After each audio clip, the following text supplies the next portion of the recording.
सकाळची सुरुवात ही नेहमी चहानेच होत असते, तर आज मी छानसा अद्रक आणि गवती चहा टाकून छान चहा बनवला आहे. सकाळचा चहा हा माझ्यासाठी तरी एनर्जी देणारा असतो आणि तो मला हवाच असतो. तर मी इकडे छान चहा बनवून घेतला आणि निवांत बसून चहा घेतला आधी, कारण आज मला खूप महत्त्वाचं काम करायचं होतं. तर ते कुठलं महत्त्वाचं काम आहे मी तुम्हाला व्हिडिओत पुढे दाखवणारच आहे, तर तुम्ही व्हिडिओ कंटिन्यू बघा. तर त्याच्यासाठी मी आधी माझ्या घरातली रेग्युलरची कामं आवरून घेतली. झाडणं, पुसपास केलं, लादी वगैरे क्लीन केली, नंतर रांगोळी केली, देवपूजा वगैरे हे सर्व कामं मी आटपून घेतले. आणि सध्या मुलांना सुट्टी आहे, तर ते घरीच लेट उठतात, त्याच्यामुळे त्यांच्या कामांना परत मला नंतर वेळ द्यावा लागतो. म्हणून मी ट्राय करते की त्यांच्या उठायच्या आधी माझे हे रेग्युलरचे कामं तरी झाले पाहिजे, जेणेकरून मी नंतर त्यांच्या कामांना आवरायला वेळ देते.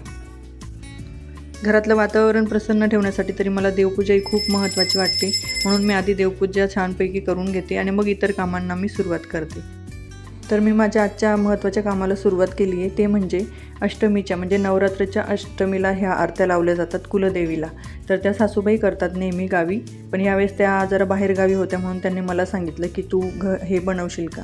तर माझ्यासाठी तर हे नवीन होतं, पण मी ऑलरेडी म्हणजे ज्या व्रताची आरती असते रामाच्या व्रताची, जी हरतालिकेच्या दुसऱ्या दिवसापासून लावली जाते, तर ते मी करते, म्हणून मला हे करायला थोडं इझी गेलं की मी केलं आहे, म्हणून मला हे पण जमणार होतं. पण हे मला थोडं डबल बनवावं लागलं, कारण सासूबाईंच्या मागच्या वर्षाची पण राहिली होती, तर मागच्या वर्षाची प्लस या वर्षाची असं मला 2 वेळेस बनवावं लागलं होतं, म्हणून हे टोटल 42 बनणार होते. त्यात माझ्या आईने मला काही शृंगाराच्या वस्तू बनवायला लावल्या होत्या.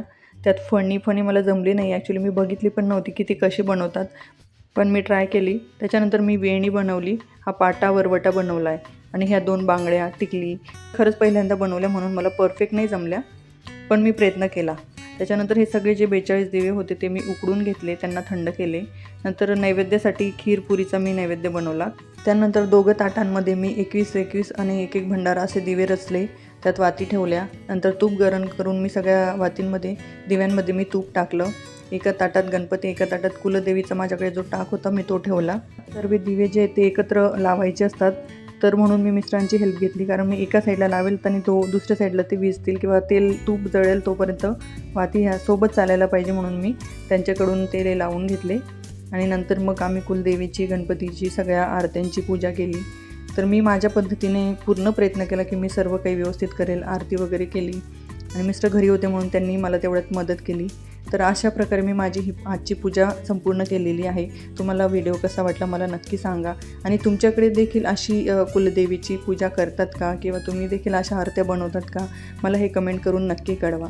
आणि आपल्या चॅनलला सबस्क्राईब करायला विसरू नका. श्री स्वामी समर्थ.